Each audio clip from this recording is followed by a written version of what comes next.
গৌরাঙ্গ বিশ্ববিদ্যালয় ক্যাম্পাসে ছাত্রীকে ছুরির কোপ। বিশ্ববিদ্যালয়ে চলাকালীন এক ছাত্রীর গলা কেটে নিজেও আত্মহত্যা করল এক যুবক। দুজনকেই রক্তাক্ত অবস্থায় উদ্ধার করে নিয়ে আসা হয়েছে মালদা মেডিকেল কলেজ হাসপাতালে। এদিকে শুক্রবার সকাল থেকে বিশ্ববিদ্যালয় ক্যাম্পাসে নিরাপত্তার বিষয় বিশেষ করে জোর দেওয়া হয়েছে। বাইরে থেকে কাউকে প্রবেশ করতে দেওয়া হচ্ছে না। শুধুমাত্র ছাত্রছাত্রীদের তাদের পরিচয়পত্র দেখার পরেই বিশ্ববিদ্যালয় ক্যাম্পাসে ঢুকতে দেওয়া হচ্ছে। বিশ্ববিদ্যালয়ের রেজিস্ট্রার ডাক্তার বিশ্বজিৎ দাস তিনি নিজে গৌরাঙ্গ বিশ্ববিদ্যালয় প্রবেশ গেটে দাঁড়িয়ে থেকে বিষয়টি দেখেছেন। আক্রান্ত ছাত্রছাত্রী তারা এই মুহূর্তে মালদা মেডিকেল কলেজ হাসপাতালের সিসিইউ এর বিভাগে চিকিৎসাধীন রয়েছে। গতকালই তাদের অপারেশন করা হয়েছে, যদিও তাদের শারীরিক অবস্থা এখনো সংকটজনক।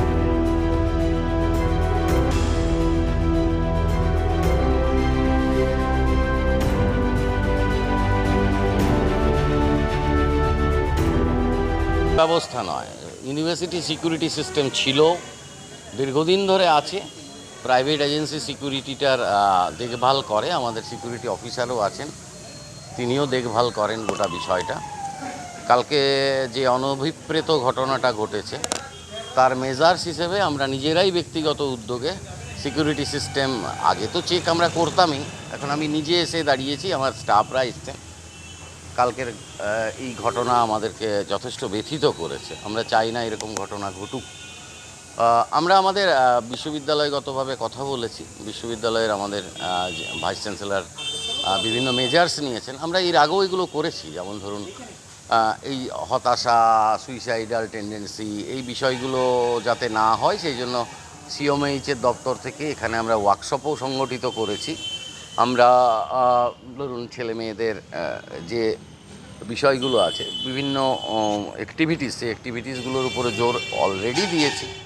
আজকে উপাচার্য মহোদয় বলেছেন যে সমস্ত আধিকারিক এবং শিক্ষকদের নিয়ে ছাত্রদের ক্লাসে ক্লাসে গিয়ে ছাত্রদের সঙ্গে মিট করব, আমরা তাদেরকে বোঝাবো যে এই ধরনের একটা ইনসিডেন্টেই সব কিছু তো নয়, বাকি যারা আছেন তারা তাদেরকে বা আমাদের ছাত্রদের তাদেরকে একটু বোঝাতে হবে। কিছু কিছু ছাত্র মধ্যে একটা ভীতির সঞ্চার হয়েছে, কর্মীদের মধ্যে ভীতির সঞ্চার হয়েছে।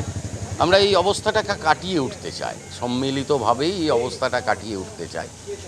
শিক্ষাঙ্গনে যে পরিবেশ থাকার কথা আমরা সেটা বজায় রাখার সবসময়ই চেষ্টা করি, কিন্তু আপনি যাই করেন না কেন কিছু কিছু অনভিপ্রেত ঘটনা ঘটে যায়। এটাও ওই ধরনের একটা অনভিপ্রেত ঘটনা, এবং আমরা বিশ্ববিদ্যালয় সামগ্রিকভাবে ছাত্র, শিক্ষক, শিক্ষাকর্মী, আধিকারিক সবাই মিলে এই বিষয়টা থেকে বেরিয়ে আসতে চাইছি। ছাত্রছাত্রীদের আরও বেশি করে বুস্ট আপ করতে চাইছি, তারা যেন এটাতে ট্রমায় আক্রান্ত না হয় বা কোনো ভয় ভীতির সঞ্চার না হয়। আমাদের সকালে আমাদের রোটেশনে 24 আওয়ার্সেই আমাদের ইউনিভার্সিটিগতভাবে অবজারভেশনের একটা ব্যাপার আমাদের বিশ্ববিদ্যালয় রেখেছে। নিয়মিতই ছাত্রছাত্রীরা আসা যাওয়া করছে, আধিকারিকরা করছেন, মাস্টারমশাইরা কাল অনেক রাত অবধি ছিলেন, উপাচার্য মহোদয় নিজে ছিলেন। সকালবেলাও আমরা লোক পাঠিয়েছি। গতকালের লাস্ট খবর পাওয়া অনুযায়ী অনেক বেশি ব্লাডের দরকার, আমরা ব্লাড ব্যাংকে কথা বলেছি। আমাদের ছাত্রছাত্রীরা আমরা নিজেরা তৈরি ব্লাড দিতে, আসলে রক্তক্ষরণটা অনেক বেশি হয়েছে বলে ডাক্তার বাবুরা একটু মানে সংকটজনক পরিস্থিতি বলছেন। আমরা বিশ্ববিদ্যালয়গতভাবে সমস্ত রকম আর্থিক দায়ভার বহন করা, পাশে থাকা, অভিভাবকদের পাশে থাকা, রক্তের যোগান দেওয়া, সমস্তভাবে বিশ্ববিদ্যালয় আছে। ঘটনার দোষ গুণ বিচার করার সময় এখন নয়। আপনারাও জানেন আমাদের সকলেরই সন্তান আছে, তারা সন্তান সম, আগে তারা সুস্থ অবস্থায় ফিরুক। যা অনুসন্ধান করার, যা ভুল ত্রুটি বিবেচনা করার জন্য অবভিয়াসলি প্রশাসন আছে, পুলিশ প্রশাসন বিষয়টাকে টেক ওভার করেছে। এই ঘটনাতে আজকে কি বাড়তি নজর দেওয়া হচ্ছে? গেটে ঢোকার ক্ষেত্রে নজর দেওয়া হচ্ছে যাতে আনওয়ান্টেড মানুষজন ঢুকতে না পারে। দেখুন, এটা যদি আপনি একটু বিস্তৃতভাবে বলেন, আমি আপনাকে ভারতবর্ষের অনেক বিশ্ববিদ্যালয়ের কথা বলতে পারি, তার ভেতর দিয়ে বাস চলাচল করে, বিএইচইউর ভেতর দিয়ে বাস চলাচল করে। যাদবপুর বিশ্ববিদ্যালয়ের 1 নম্বর গেট দিয়ে 4 নম্বর গেটে যে তাদের যাদবপুর বিদ্যাপীঠ বলে বিদ্যালয় আছে, সেই বিদ্যালয়ে ছাত্রছাত্রী এবং তাদের অভিভাবকরা যাওয়া আসা করে। ব্যাংকও আছে অভ্যন্তরে। সুতরাং একটা ইনসিডেন্টেই তো সব কিছু নাড়িয়ে দিতে পারে না। আমরা প্রিকশন নেওয়ার চেষ্টা করছি, আমরা আরও করছি। এবং আপনারা এটা ঘটনা পরম্পরা বুঝেছেন, এটা কোনো বহিরাগত বিষয়টা করেনি। আমাদের সন্তানই যে পাস আউট হয়েছে সে তো আমাদেরই সন্তান। আমাদের অ্যালামনি মানে তো সে একদম দূরে চলে যায়নি, আমাদের সঙ্গে তাকে গবেষণা করতে পারে, ও পেপার লিখতে পারে, তার লাইব্রেরি আসার দরকার হতে পারে, তার ল্যাবরেটরিতে দরকার হতে পারে, ও ল্যাব বেস সাবজেক্টে পড়তো। তো সিকিউরিটি কী করবে যে আমি ল্যাবে যাব? আপনি আটকাতে পারেন একটা ল্যাবে যাওয়া ছেলেকে? মুখটা তো চেনা, সে তো এই বিশ্ববিদ্যালয়ে 2 বছর কাটিয়েছে।